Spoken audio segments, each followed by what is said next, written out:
napakahina ng ating mga anak. Tapos na, siguro po yan pa tayo yung Chinese New Year. Happy Lord's Day! Amen. God is good? And all the time. Praise the Lord, and what an amazing day that we gathered ourselves together in one accord to give praise and give thanks and worship the Lord in spirit and in truth. Amen? At salamat sa bawat isang nandito sa umagang ito at may the great grace of the Lord abound to every heart and every life today.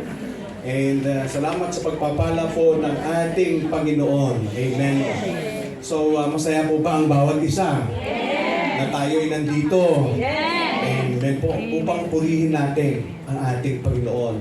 Kaya nga, meron tayong sinasabi na, ano yun, Brother Marlo, tayo'y magpalakasan. Tama po ba yun? Magpalakasan sa isa't isa. To strengthen, no? To encourage. Because ang katabi mo ay encouragement din yan sa'yo. Amen. Tama po ba mga kapatid? O kaya sa katabi mo mag-discourage ka? No. Ang kapatid mo ay encouragement mo yun. Amen? Amen. We are an encourager also to others. At salamat sa pagpapala po ng ating Panginoon. I would like to ask everyone to please stand as we pay reverence to the word of the Lord today. And while Sister Jackie is preparing for sa kanyang awit, and I know that it is also mahanda rin. Alam mo, ang napakahalaga po ng ating pag-awit sa ating Panginoon. Alam ba kung bakit? Dahil ang pag-awit natin sa Panginoon, yun din po ay isang paghahanda ng ating puso't isipan sa pagtanggap ng salita ng ating Panginoon. Piniprepare po ba? Kinocultivate yung puso natin that even our worship to the Lord, mga kapatid, napakahalaga po. Because meron nga quotation nagsasabi, the quotation says that music is the language of the soul. So, let us read, alright? Andyan po sa ating pagbubulay-bulayan sa umagang ito, redefining success by prioritizing God. That is in Matthew chapter 6, and in verse number 31 down to verse number 33. I will read to you verse 31 at kayo sa verse number 32. Therefore, take no thought, saying, what shall we eat? Or what shall we drink? Or wherewithal shall we be clothed?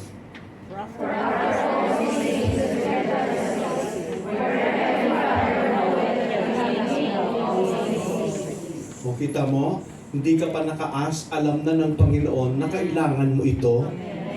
Amen po ba? Iba yung needs at iba yung wants. Diba? Tayo marami tayong wants eh. Tama po ba? Kaya na-stress tayo. Dahil marami tayong wants. But the Lord already knows kung ano ang kailangan at iyong mga pangangailangan. That's why the Lord will provide. Altogether, in verse number 33, but seek ye first the kingdom of God and His righteousness, and all these things shall be added unto you. Exhort your people to thy words, O Lord. Entice not with the wisdom of thy servant, but through the demonstration and the power of the Holy Spirit. I would like to, Lord, to give thee thanks in everything that you have done for all your people. In Jesus' name I pray. Amen. Please be seated. I would like to ask Sister Jackie to please come and render that big prayer. Amen.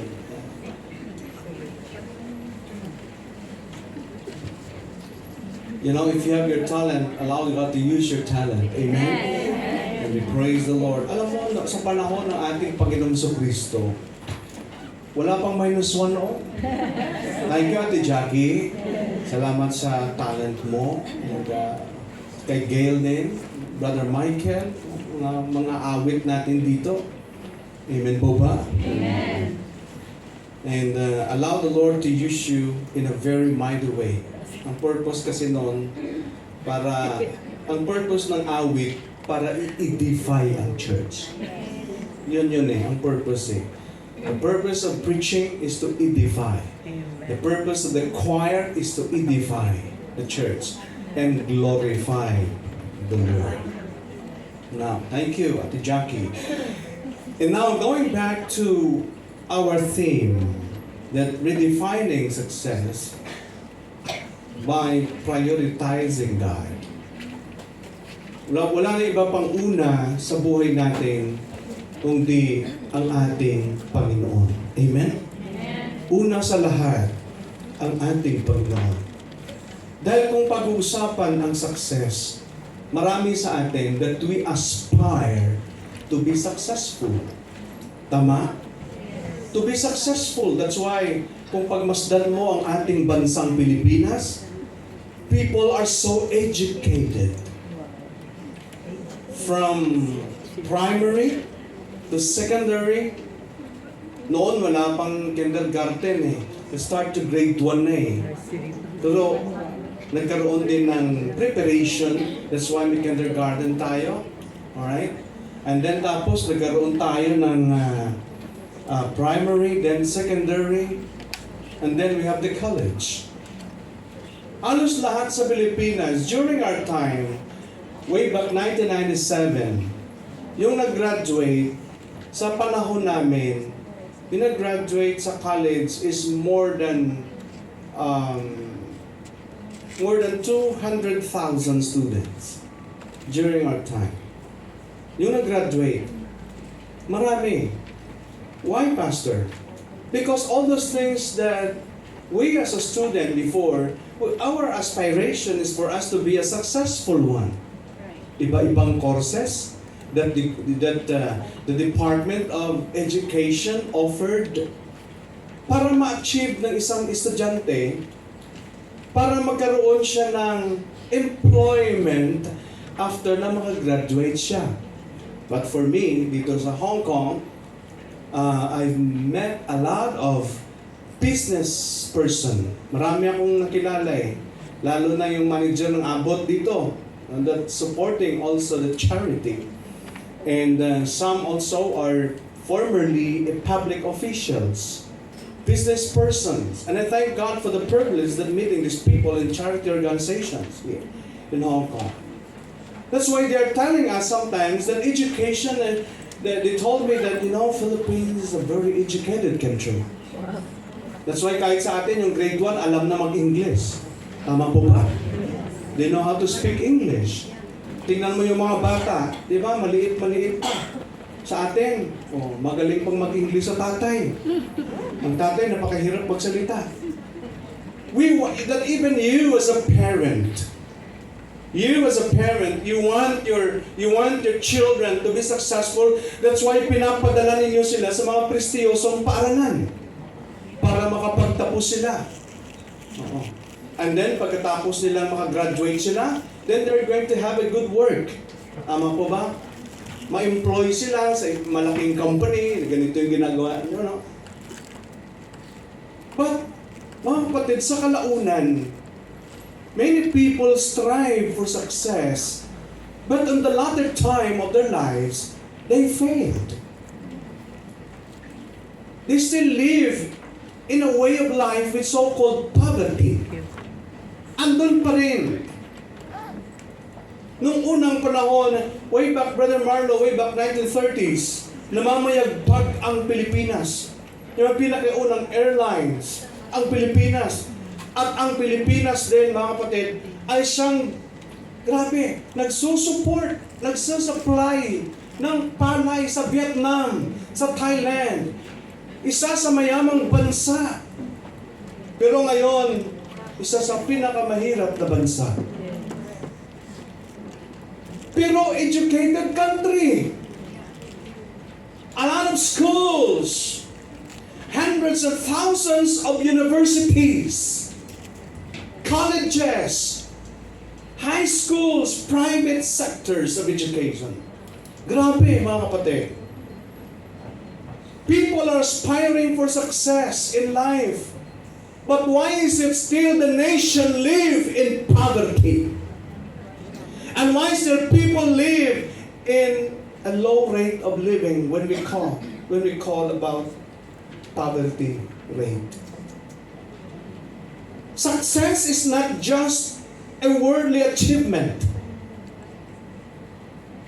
But the true success is that your life might align, listen to me carefully, align to the will of God, align to God's kingdom, align to God's purpose, because there is only one that can give you success in life, and that's God. Amen. Dahil kahit anong strive mo na maging successful ka, listen, even the Word of God tells us, ang sabi ng Panginoon, I bring people to poverty and I bring people to wealth. Dinadala ko sila sa kayamanan. Ang Panginoon ay siyang nagpapayaman at nagpapahirap. Kung gusto ng Panginoon na pahirapin tayo, wala tayong magawa. Kahit anong sikat mo, katulad ng manok, di ba? Kahit ng kahit yung manok, naghahanap ng kanyang makakain. Kahit anong strive natin, listen carefully, if the Lord will not bless us, if the Lord will not provide for us, what will happen to us? Nothing. Success is not just a worldly achievement, but it is aligning our lives to God's kingdom. Because everything in this world, listen, ang lahat ng bagay sa lupang ito ay matatapos din. Kaya nga mayroong isang awit na nagsasabi, ang buhay ay tulad ng isang awit lamang.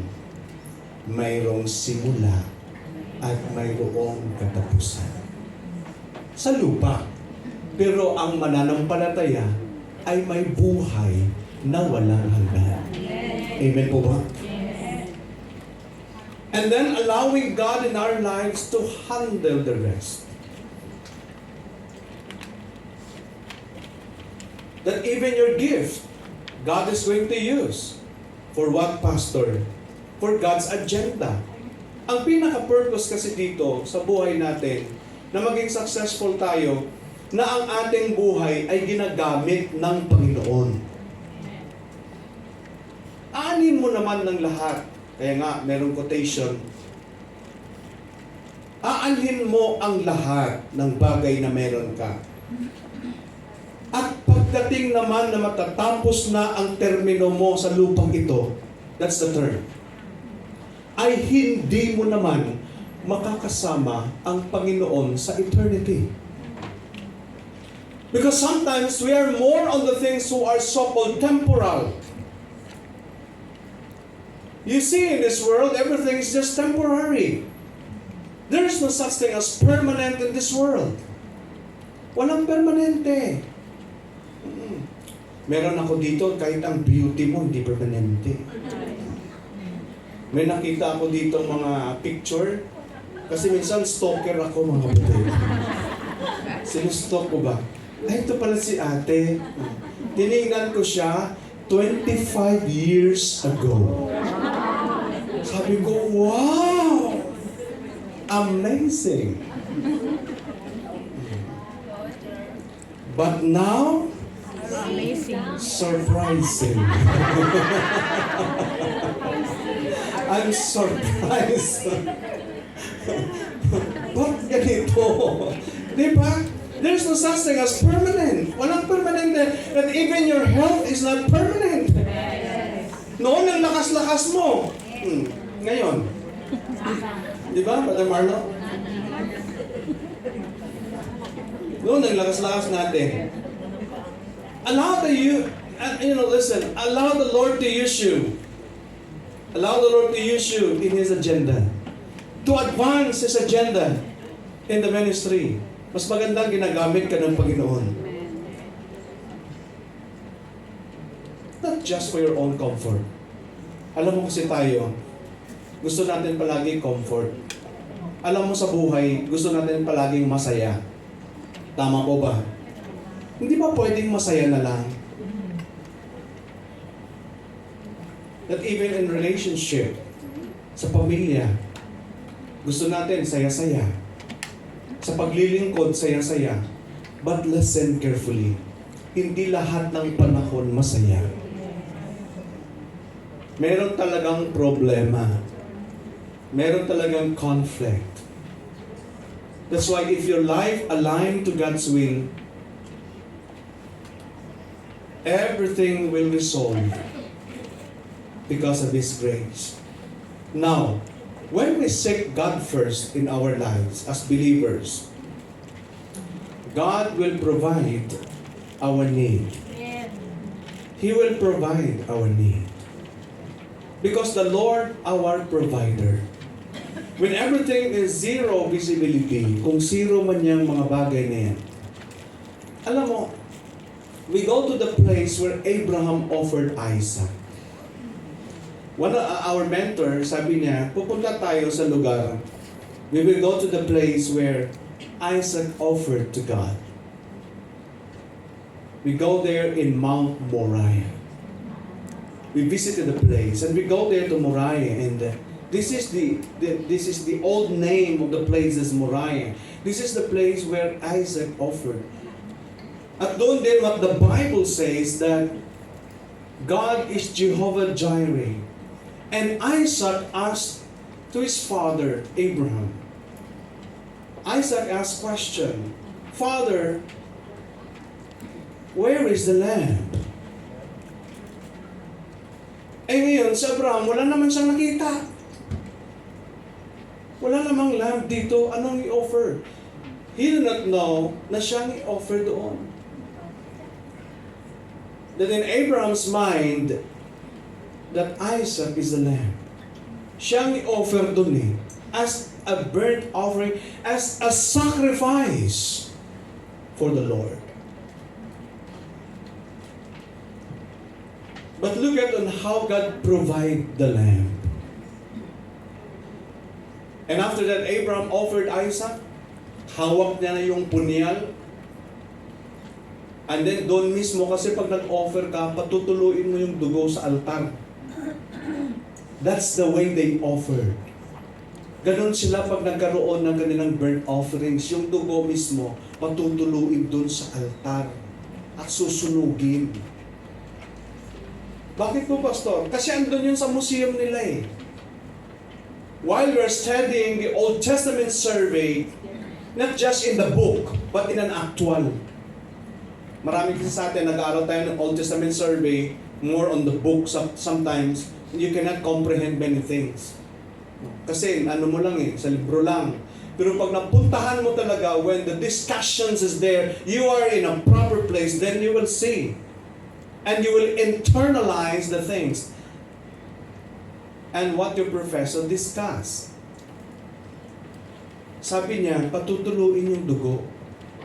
Tapos susunugin. Doon ang usok na yun ay makaabot sa Panginoon. And it pleased God. That's what he said. That's in the Old Testament. That's why kahit ngayon, ewan ko ba, kasi that even in our time now, wala na yung offering na yan eh. Hindi na pinapractice eh. But still, there is an old-time practice, Brother Marlon. Where, Pastor? In Israel? No. In Samaria. May mga old priests pa sila ngayon. Hanggang ngayon, they still practice it. They're Israelites too. In Samaria. Hanggang ngayon, pinapractice yun nila. Alam mo naman na yung Samaria, nung na-divide yung kingdom, kayo mga nag-aaral ng Old Testament survey, di ba the kingdom was divided? The kingdom of Israel and the kingdom of Judah. And then the 10 tribes, saan napunta? The 10 tribes, they go where? They go to Samaria. Yun eh. And then the remaining 2, that is in the kingdom of Judah, and also there in Jerusalem. If you're going to study, the kingdom was divided, and the other kingdom, and the other tribes has been conquered by Assyrian Empire, and the one is conquered by Babylonian Empire. So wala na, but now still they practice it. Why, Pastor? Because the basis of what the Bible says in the Old Testament. But now, in the New Testament, hindi na pinapractice yun. But going back to the story, where is the lamb to be offered? Doon hawak na yung punyal, and then ang sabi ng Panginoon, Abraham, Lay not thine hand upon the lot, for now I know that thou fearest God. There is a test in his faith on how Abraham obeyed God. So therefore, Abraham called the father of nations. Why, Pastor? He's the father of faith. Why? Because he believed God. Not just in the lips, but in his action. He gave his only son to the Lord to be offered. Why, Pastor? Because God, God, listen to me, that even Abraham believed God, that he is going to offer Isaac as an offering, because Abraham believed na kahit i-offer niya pa si Isaac, listen to me carefully, ay kaya ng Panginoon na buhayin muli si Isaac. That's what he believed. That's why the things you give to the Lord, listen carefully, the things that you give to the Lord that sometimes it is losing in your hands, iniisip mong wala na yan. All the things that you give to the Lord, God is able to recompense everything. Amen. Kaya makikita mo yung puso nila, that where is the lamb? And after that, then the Lord provide the lamb. Wala siyang nakita doon sa lugar. Sometimes ganito tayo. Wala tayong nakikita ang mga, sa sitwasyon natin ngayon. It seems na vanishing, everything is nothing. Then there the Lord will provide. That's so-called the miracle of God. You will only experience the miracle of God if you obey God. When we seek God first in our lives, the Lord will provide. Without the stress of worldly chasing.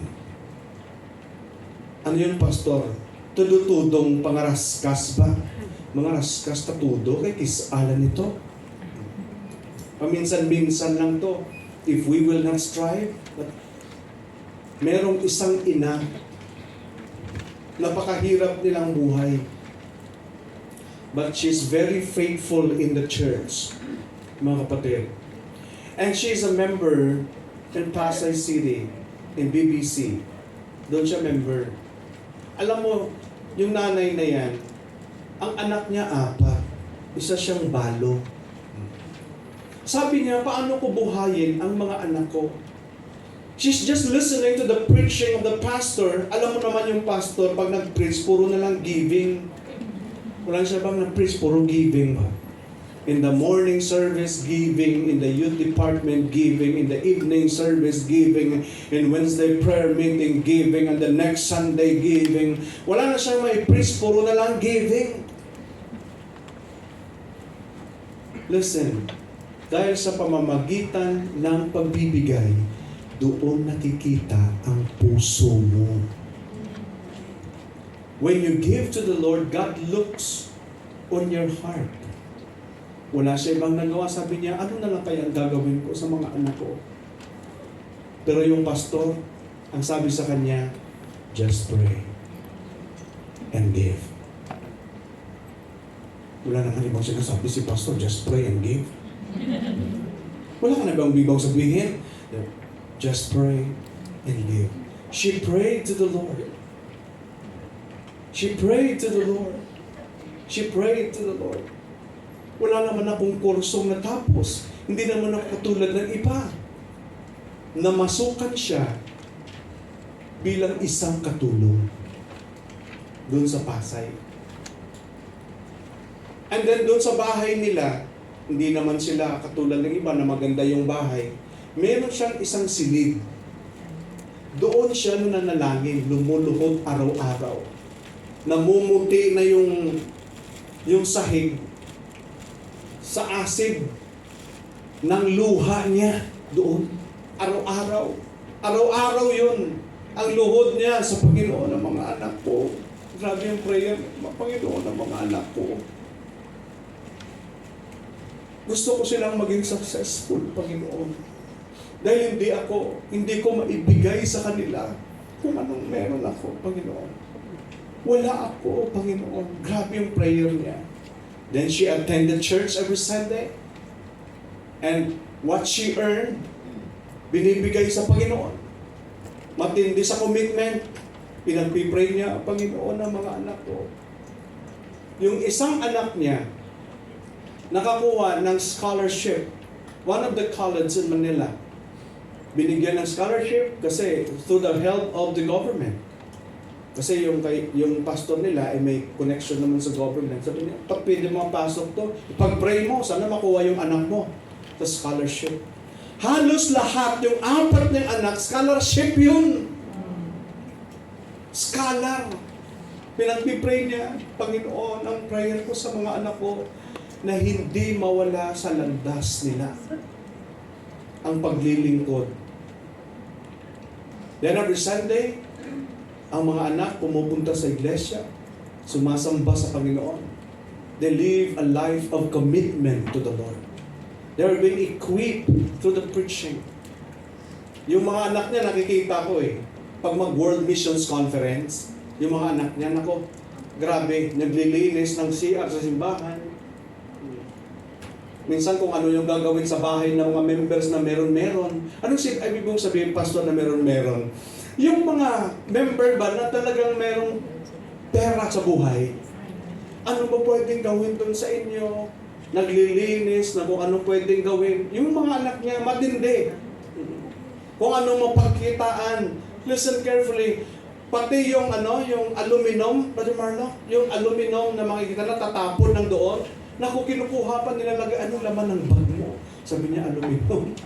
Yung aluminum na sa soft drinks ba, na natatapon lang, pati yung plastic na hindi niya tinatapon, kahit yung sa church, hinihingi nila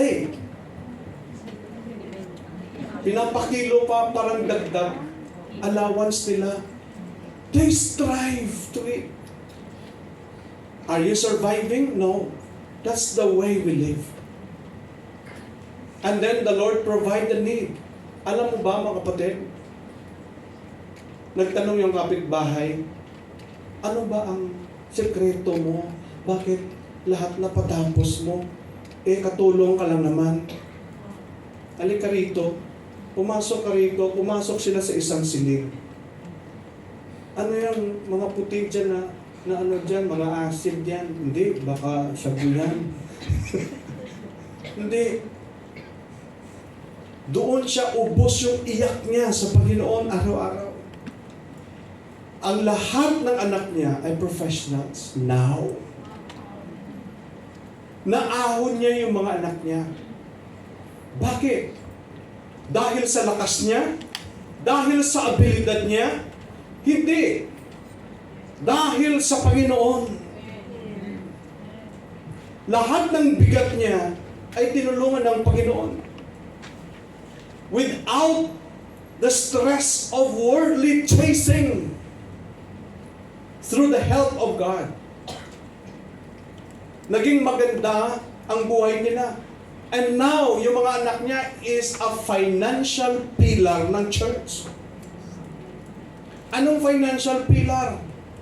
Sila yung nagsusupport ng gawain ng ating Panginoon. That's why it is also an encouragement to us as a member of the church that the members of the church are the financial pillar of the church. Yung mga members.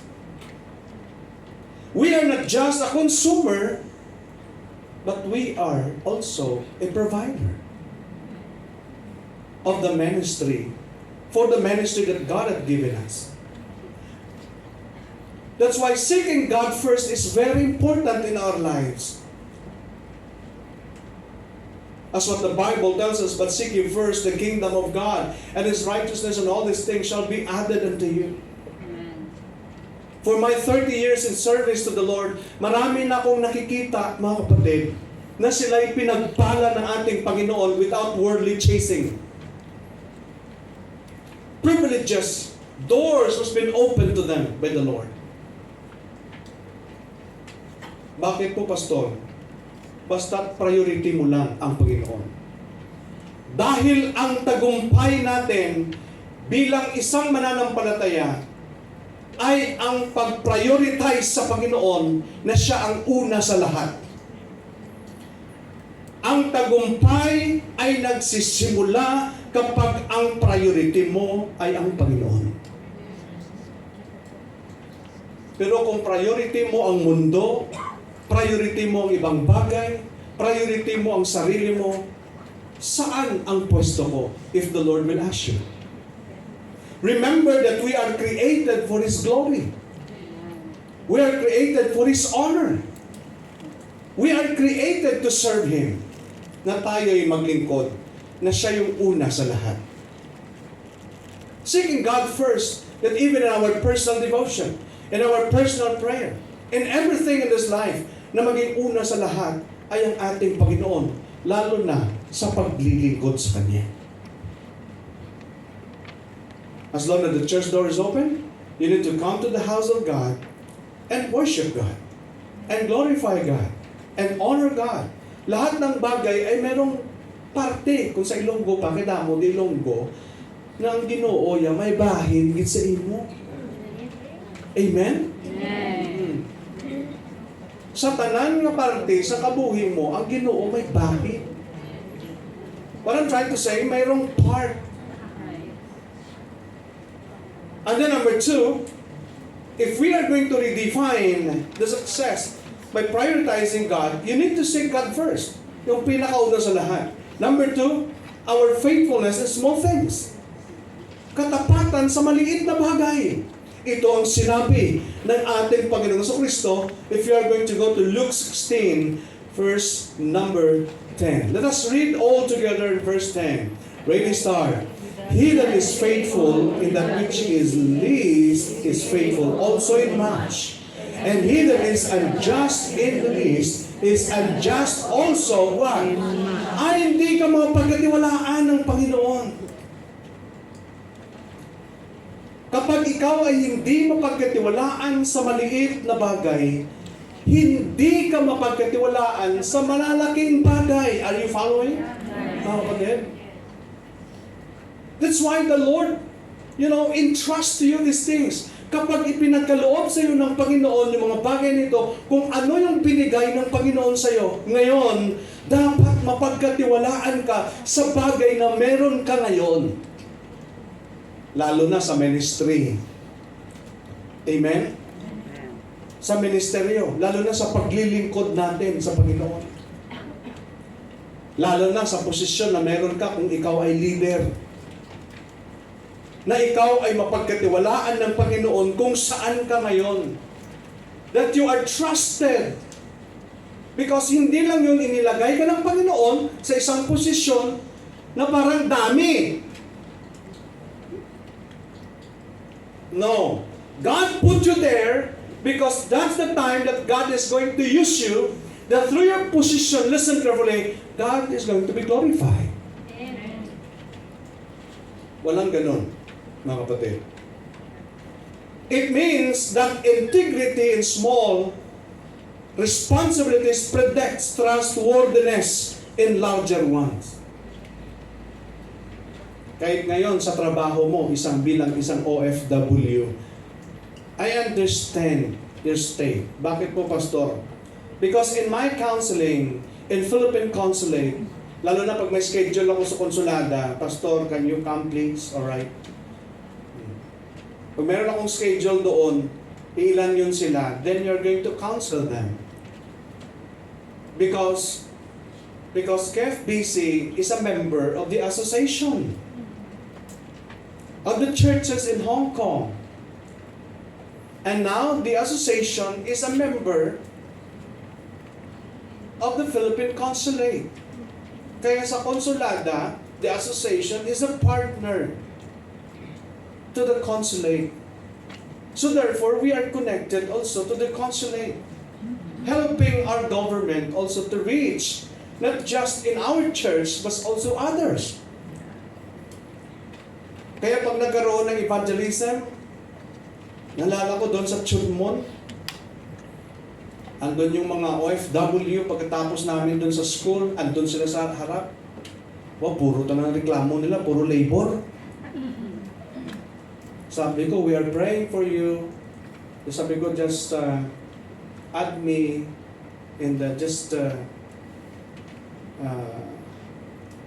I will give you my call. Kung ano man yan, then we go to the Department of Labor. para matugunan yung mga mga kabigatan nyo, yung mga nangyayari sa inyo. Merong na-terminate, dahil yung computer nilagay sa bag, tapos kinuha daw niya. Maraming ganun ng mga hakakang pag-uusap. A lot of problems na yung kinakaharap. Kaya not an easy to be an OFW. You are pressured in many things, sa trabaho mo, sa pamilya mo. Hindi lang na-stress ka sa trabaho mo, lalo na-stress ka rin sometimes sa pamilya mo. Naintindihan natin yan bilang isang OFW. Kaya mga kapatid, kahit maliit na bagay, dapat maging tapat tayo sa Panginoon. Why? Dahil ang lahat ng bagay ay i-align ng Panginoon. God is the solution to everything. That what's imputed to your mind. It is only your mind and psychology, only your mind stress you. I will use the term. Mind mo lang ang nagpapastress sa'yo. Kasi yun ang iniisip mo. Kapag ang isip mo nakafocus sa mga stressful na bagay, sigurado 100% ono. Stress ka. That's why there is church.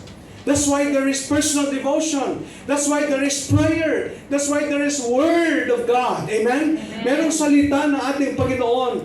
Ang Panginoon na yung maging sandigan sa lahat ng oras. Ikaw, pastor, hindi ka ba na-stress? Nako, kung stress ang pag-uusapan.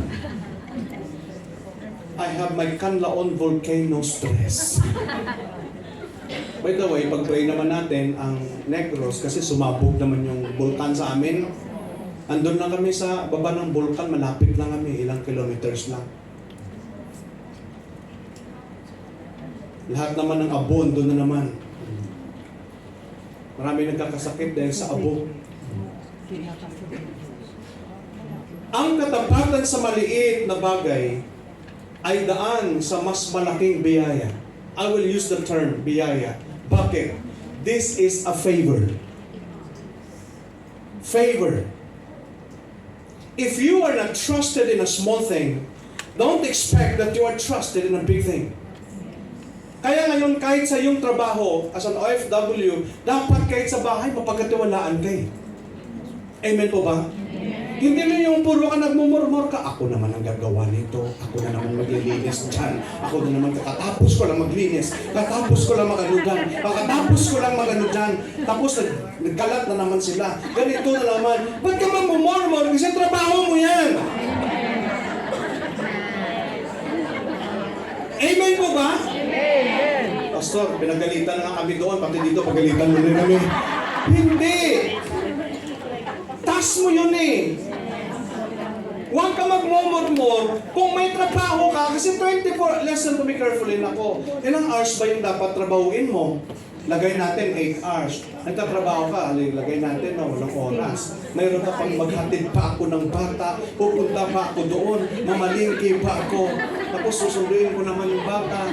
Nakaka-stress ng trabaho, tapos pupunta ka naman doon, maglilinis ng bahay. Pagdating ko, nagkalat naman si amo. Naku, wala naman, mayroon pang isa, pasaway pa, tapos ay, nako, parang yung iniisip mo, bakit pastor, marami akong nakakausap. Stress, pastor. Pastor, anong gagawin ko? Alam mo bang sabi ko sa kanya? Umuwi ka na. Pastor ka naman, di pa ako nakabayad ng utang ko dun sa linding sa amin para makapunta lang dito. Pagkatapos, hindi ba ayaw mo ng trabaho? Hindi ba ayaw mo ng trabaho? Bakit, pastor? Because I also learn to have patience in my heart, especially in my work. I need to be trusted by my boss. Naku, kung maano niyo pa yung boss ko na, naku, Taiwanese yun Hindi ko na trabaho mag-drive sa kanya. But I drive him hanggang 2:00 ng umaga. Nagreklamo ba ako? Hindi. Si Salazar, masyadong mareklamo. Kaya hindi na nag-renew. Ako lang naiwan. Ang sabi ng amo ko, there's only one loyal to me. And that's Raymond.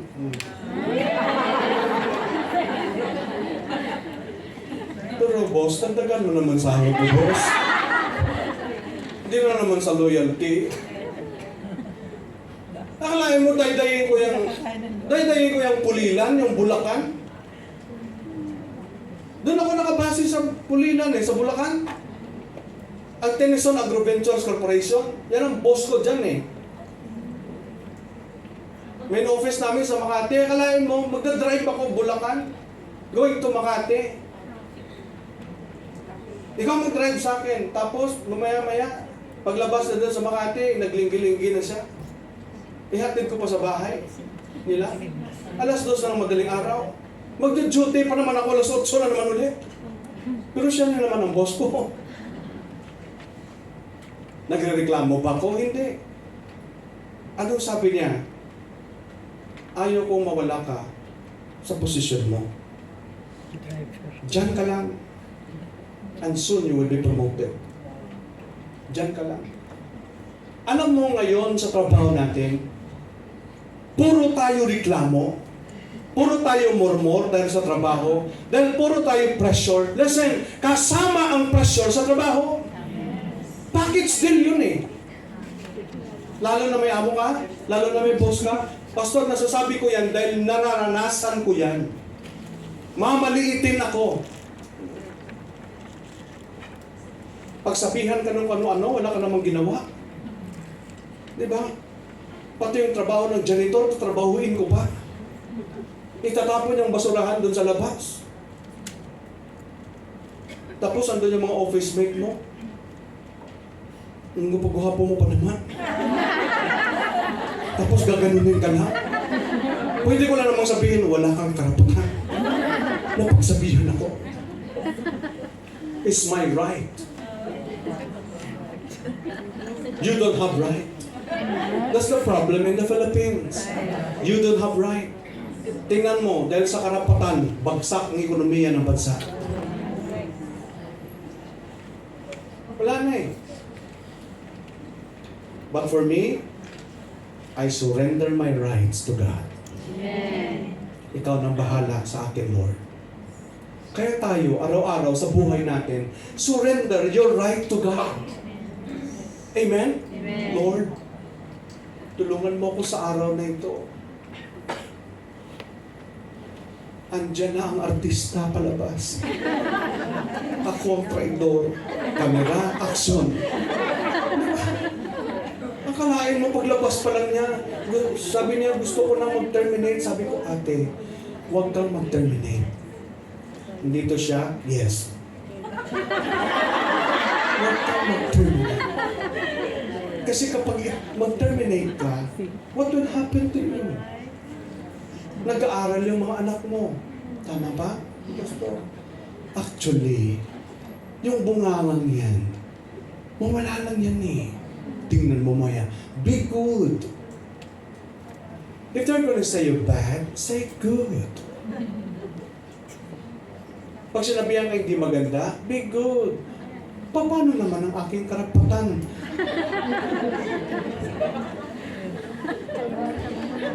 Gusto mo ng promotion? You want God to give you another level? Lahat ng mga lingkod ng Diyos ay dumaan sa matinding trials bago sila nilagay ng Panginoon doon. Na kahit sa paglilingkod, there is no instant thing. Kaya pagmasdan mo, yung mga instant sa service, kalaunan dito matagal. Dahil iba yung mga dumaan sa matinding process. Dahil kapag ikaw ay dumaan sa matinding process, listen, on the next level, ahay ka na lang. Amen. Do you understand what I'm saying? Amen. If you want God to promote you, you need to be trusted in a small thing. Because you cannot expect God that God is going to give you a big thing because that even in a small thing, you are not trusted.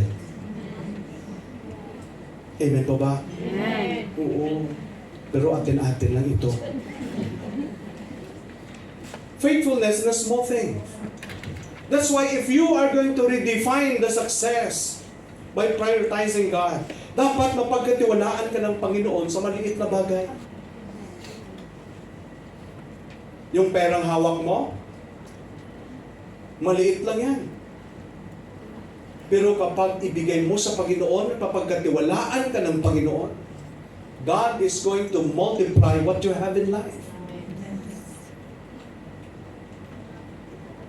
Always remember that there is no easy road in our service.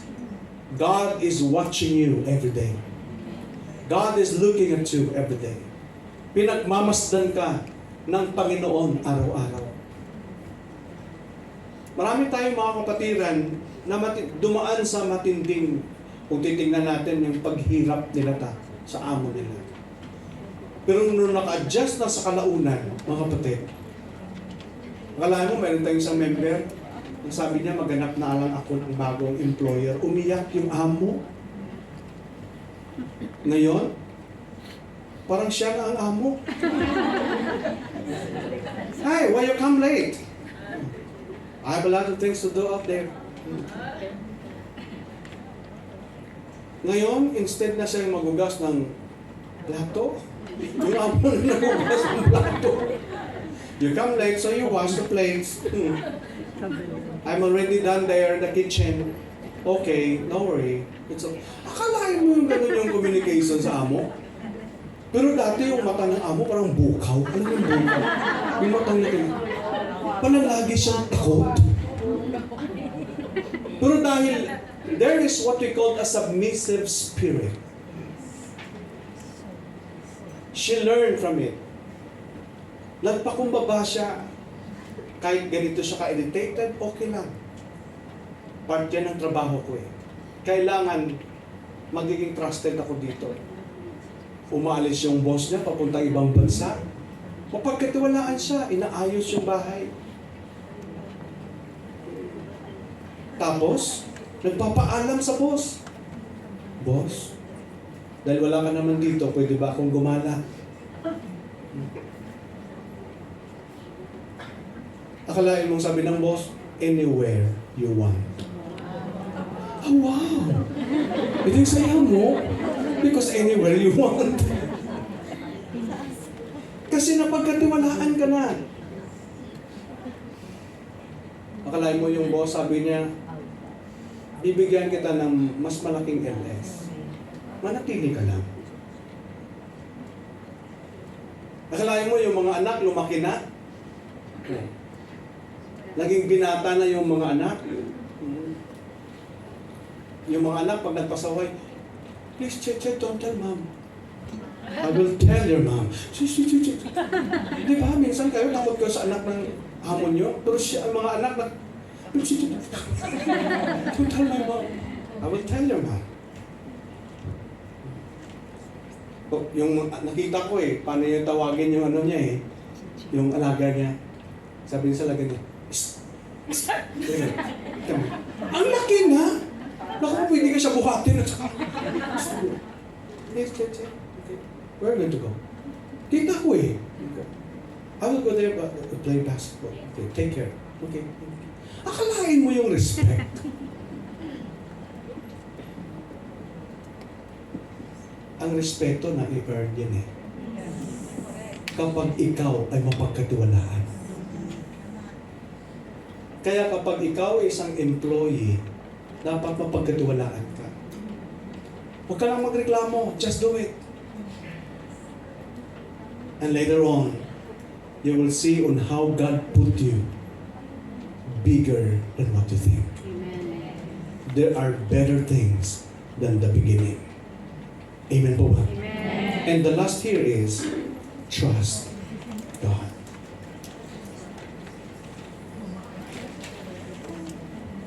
Whatever it is, trust God. In Proverbs chapter 3, verse number 5 and 6, let's read all together. Ready, start. Trust in the Lord with all thine heart, and lean not into thine own understanding. In all your ways acknowledge Him, and He shall direct thy path.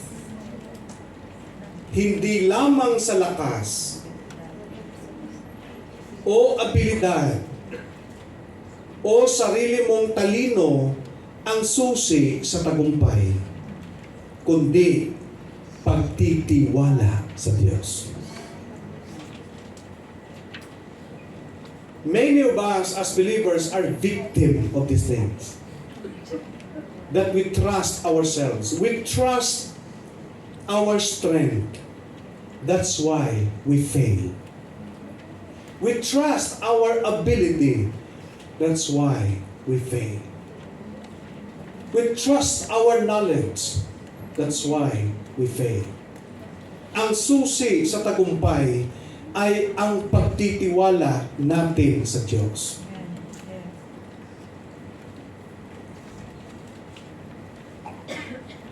That in a certain competition, I have a friend. She applied in a big company. Dahil marami ang nag-a-apply din. She is a graduate from La Consolacion College. Batch kami, batch 97. Pero she is a member of a Baptist church. Sabi niya, Brother Raymond, siguro hindi na ako makuha. Bakit? Kasi malalaki na kasi ang kung titingnan ko sa agwat ng edukasyon at level, sabi niya, parang hindi talaga ako kaaya-aya sa posisyon. Bakit? Mag-graduate ito ng malaking university. Ito, graduate ng university ng ganyan. Ito, malaking university. Ito, malaking university. Bakit hindi ako nagme-mention ng university? Kasi naka-online tayo sa YouTube ngayon. Ba't binimension mo yung mga universities na yan? Malalaking universities. Sabi niya, Brother Raymond, La Consolacion lang ako eh. Sabi ko, are you sure? It doesn't matter about where school you came from. The matter is, it's all about God. Just pray to God. While she take the exam, para makapasok sa company, kumuha siya ng exam doon. And she prayed. Kaya marami nakatingin sa kanya, ba't siya pumipikit? Nananalangin nga eh. To the surprise of everybody, siya ang nanguna sa exam. Hindi lang siya yung nanguna sa exam, at siya rin ang pinili na makapasok sa ganong posisyon. It's not about the knowledge. It's not about the ability. It's not about where you came from or university or college you came from.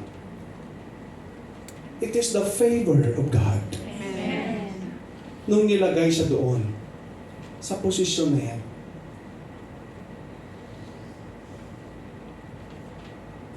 Naalala niyo ba ang NCEE noon? Yeah. Di ba na NCEE noon? Yes.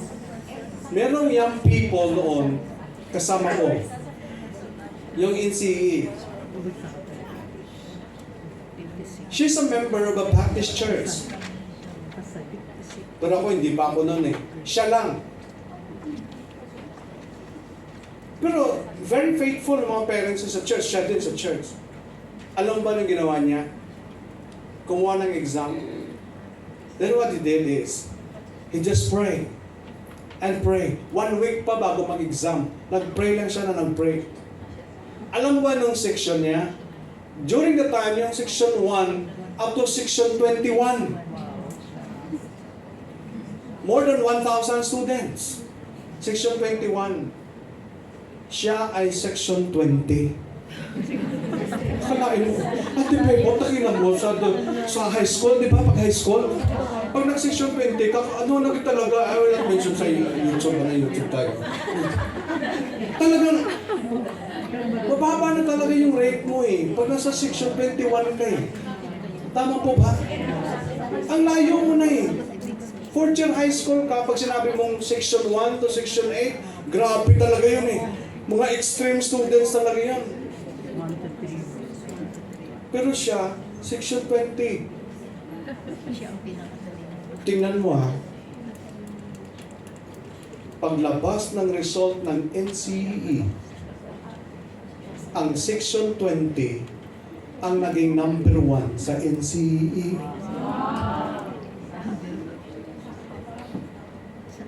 At ang lahat ng mga section 1, section 2 up to section 8, gumanon yung mataw. Dapat manggaling sa kanila eh. Tama ba? Ang top.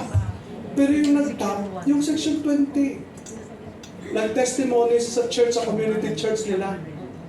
Ang sabi niya, it is not all about my knowledge, but it is all about the wisdom that imputed by God to me. Eh di namang yung mga teacher, grabe ah. Ibig sabihin, mga kapatid, hindi lamang sa lakas o abilidad mo o sa sarili mong talino ang susi sa tagumpay bilang isang mananampalataya, kundi ang pagtitiwala mo sa Diyos. That's the number 1 thing in your life. And I'm closing with this, mga kapatid. Kung gusto natin na tayo ipagpalain ng ating Panginoon, gawin natin ang mga bagay na pinagpapala ng Diyos. Dahil kapag ginawa natin ang mga bagay na hindi pinagpapala ng Diyos, kailanman walang pagpapala doon. Let's do the things that give God the glory. We thank you, Heavenly Father. You are the number 1 in our lives, O Lord. Thank you for your great grace. Thank you, Lord God, for all the blessings that we receive from you. Salamat sa bawat isa sa umagang ito. Well, bows and eyes closed. We hear the message from the Lord today. A very simple thing, but it give you a way to be more fruitful in your Christian life. Pastor, please pray for me. I know that the success is already defined to me. I need to prioritize God in everything, that God is number 1 in my life. Is that the desire of your heart today, mga kapatid? If that's the desire of your heart, can you give your right hand to God? I will pray for you. God bless you.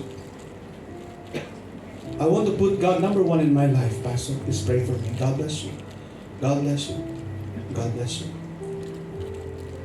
If you are our visitor today, it is not an accident that you are here. God has a purpose why you are here. God has a purpose that you might know that Jesus Christ is the Savior.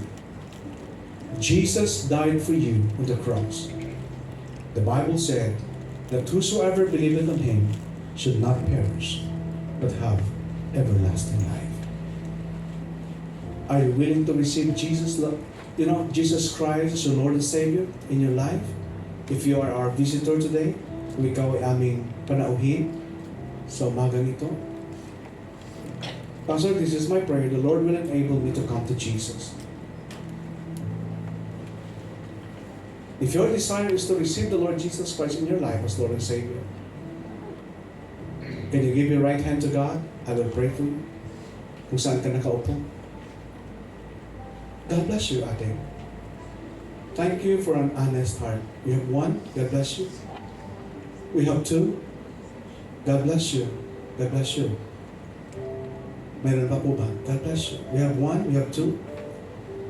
God bless you. We have also our counselors. We thank you, Father, for the 2 visitors we have to receive you as Lord and Savior. Enable them, Lord God, to come to Jesus for their salvation. And this is also, Lord God, our prayer for the commitment of your people. Bless them in a very mighty way. Glory, glory, and honor belongs to you. All these things I ask and pray. In Jesus' name, amen. A big hands to the Lord. God bless you.